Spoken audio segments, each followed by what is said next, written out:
Hoy os quiero hablar de algo que es muy relevante porque ha sido el motor de lo que ha subido la bolsa en Estados Unidos a lo largo de los últimos años y tal vez está empezando a gripar. Hablo de los 7 magníficos, estas compañías que capitalizan muchas veces más incluso que el PIB de países desarrollados completos. Han sido el ancla del comportamiento del Nasdaq como mejor índice global y también del S&P 500. Y ahora nos acercamos a una zona que es tremendamente crítica. Si te quedas conmigo, las preguntas que te voy a responder son las siguientes.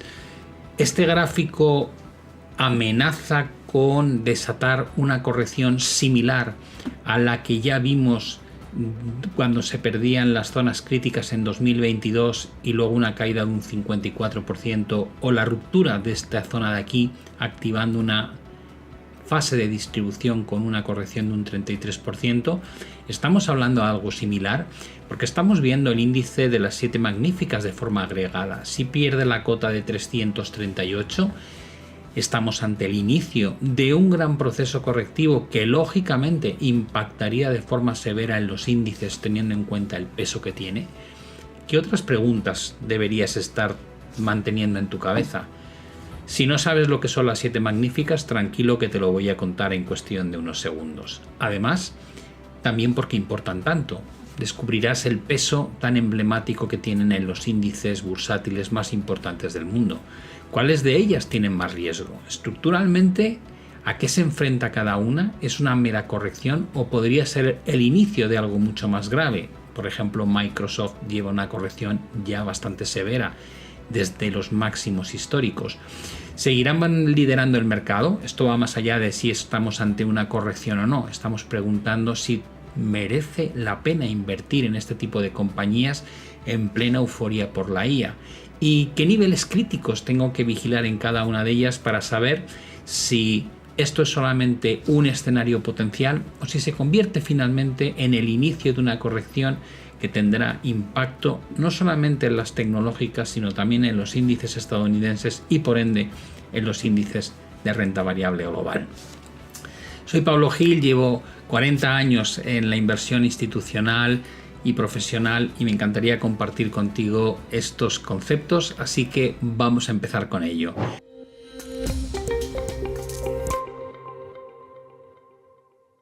En primer lugar, diferenciar entre lo que han hecho las 7 compañías que llamamos magníficas.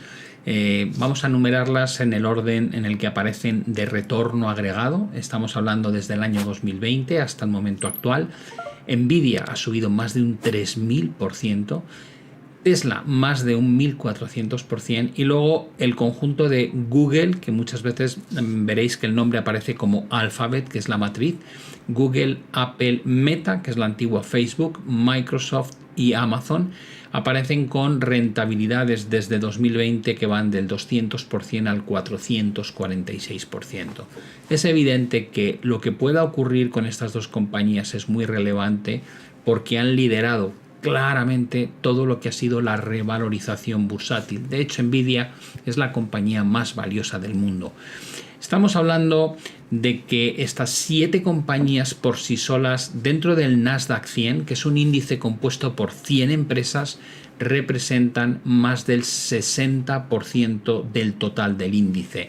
¿Cómo no va a importar lo que pase con estas 7 magníficas si su capitalización representa más del 60% del índice? O dicho de otra manera, lo que ocurra con estas 7 compañías va a marcar el destino del Nasdaq sin lugar a dudas. Además, también tiene mucho peso en el S&P 500. Es un índice más global, mucho más diversificado sectorialmente, compuesto por 500 compañías, y a pesar de eso, estas 7 magníficas tienen ya un peso equivalente a un tercio. Solo 7 empresas pesan una tercera parte de un índice compuesto por 500 compañías. Esto ya responde a la duda. Sabemos cuáles son, sabemos por qué son tan relevantes, tan importantes, y también cuáles de ellas lo han hecho mejor hasta este momento. Hemos visto una concentración de pesos tan brutal como lo que estamos experimentando hoy. Bueno, si te remontas a la época de 1965, descubrimos que las 4 compañías con mayor peso en el índice SP500 eran AT&T, es decir, una compañía de telecomunicaciones, General Motors, una compañía relacionada con la automoción, Exxon, una compañía petrolera, e IBM, una compañía de hardware. Es decir, temáticas muy distintas y de por sí una gran diversificación sectorial, a pesar de que había un peso muy concentrado. El problema es que cuando te metes hoy a ver esa concentración con datos de 2024, descubrimos que las que pesan son Nvidia, Apple, Microsoft y Google. O dicho de otra manera, un sector muy ligado a lo que son desarrollos de inteligencia artificial hoy en día, y que por tanto el peso que aglutinan, ya de por sí históricamente alto, además no goza de la diversificación que teníamos hace unas cuantas décadas. Otra manera de analizarlo es mirar todavía más atrás, desde 1925, y ver cuánto peso aglutinan la decena de compañías más importantes dentro del índice. Lo que estamos registrando nunca antes lo habíamos visto, lo cual quiere decir que hay un riesgo de concentración enorme en el mercado. Mientras funciona, todo es maravilloso. Si se torciese por cualquier razón, va a arrastrar al comportamiento de los índices globales de una manera violenta, de la misma manera que han servido de catalizador para las subidas. Si lo pensamos en términos de temáticas o de sectoriales que han dominado el mercado, este gráfico de Top Foreign Stocks creo que es muy interesante, porque lo que nos dicen es qué tipo de sectores dominaron por peso el SP500 a lo largo de la historia, o incluso no el SP500, porque ya veis que nos remontamos a 1830, estamos hablando del mercado en su amplitud mayor, y vemos que en la época 1830-1850 era el sector financiero y el mercado inmobiliario lo que más representaba la renta variable. Entre 1850 y 1930 fue el sector transporte. Estamos hablando de la llegada del ferrocarril, entre otras cosas. Entre 1930 y prácticamente finales del siglo pasado nos encontramos con que el sector energético y los materiales dominan casi en exclusiva el comportamiento bursátil, con algún momento donde el consumo discrecional se cuela, o incluso a cierto atisbo de sector tecnológico y comunicaciones. Pero es realmente desde finales del siglo pasado cuando la tecnología empieza a cobrar peso, ha cedido momentáneamente ese liderazgo en favor de finanzas y mercado inmobiliario, concretamente después de la gran crisis del .com, donde colapsaron las tecnológicas y se formó la gran burbuja inmobiliaria. Pero como veis, a grosso modo, lo que está en color morado representa un periodo ya bastante largo de varias décadas donde la tecnología ha estado presente, y esto muchas veces suscita dudas sobre cómo debemos posicionarnos como inversores. Debemos buscar la acción ganadora, debemos buscar el sector ganador. Muchas veces me preguntáis: Pablo, ¿qué va a funcionar? ¿La robótica? ¿Compañías de defensa? ¿Van a ser los semiconductores? ¿Va a ser alguna compañía relacionada con robótica? No se trata solamente de acertar la idea. Pensad en algo tan sencillo como si hubiésemos dicho que el desarrollo de semiconductores era crucial para la IA y que esa era la apuesta. ¿Qué diferencia más grande habría entre haber comprado Nvidia, que ha sido la gran ganadora, o haber comprado Intel, que se ha quedado tremendamente atrás porque no ha acertado con el modelo de negocio? Siendo básicamente el mismo segmento, uno habría sido un acierto absoluto y el otro un fracaso. Por tanto, como veis, no se trata solo de identificar el segmento donde uno quiere invertir, sino muchas veces hacer bien la implementación. Si miramos lo que ha pasado a lo largo de la historia, la primera que llama la atención es el periodo más reciente. Desde el año 1971 hemos visto una alternancia en hegemonía en bolsa entre los índices estadounidenses y los índices del resto del mundo.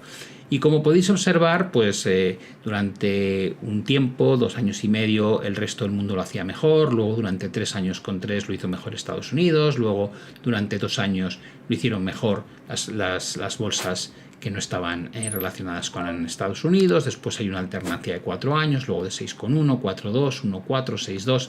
Ahí continuamente estamos viendo un salto de uno a otro y de repente concatenamos un periodo muy largo, 15 años, donde la hegemonía estadounidense no ha seguido la pauta histórica, sino que se ha concentrado mucho gracias al buen desempeño de unas multinacionales que han llegado a alcanzar capitalizaciones de 2, 3, 4, incluso Nvidia 5 billones de dólares. Este movimiento parece muy extenso y eso plantea también ciertas dudas sobre la continuidad de dicha hegemonía de ahora en adelante. Pero a la pregunta de cómo me posiciono, es decir, qué debería hacer a la hora de invertir, este gráfico creo que es muy ilustrativo. Todos tendemos a querer acertar con el nombre, el valor que mejor lo va a hacer, pero realmente no compensa. ¿Por qué? Mira que aquí tienes una línea de color marrón o granate que es el SP500 con pesos equiponderados. ¿Qué quiere esto decir?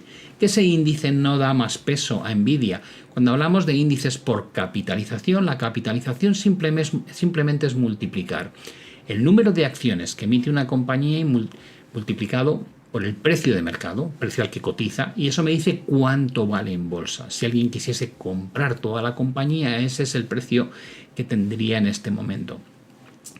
Cuando hablamos de índices equiponderados, no tenemos en cuenta cuánto vale en bolsa la compañía, sino que decimos, hay 500 compañías, pues todas pesan exactamente lo mismo.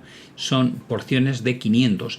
El SP equiponderado ha subido desde el año 94 un 2075% y el SP por capitalización, es decir, donde se asigna más peso a las compañías que mejor lo hacen, ha tenido un comportamiento menor de 1642.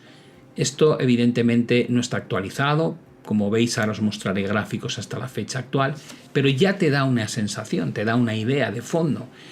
A veces pensamos que los índices donde se prima más a las compañías que mejor lo hacen, lógicamente tendrán que tener mejor retorno. Sin embargo, a lo largo de la historia lo que vamos a descubrir es que hay una tendencia a lo contrario. Desde el año 1973, el SP500 equiponderado, donde no le damos ningún favor especial a las compañías más grandes, sino que todas las asignamos a todas el mismo peso, lo ha hecho estructuralmente mejor que el índice que computa pesos por capitalización.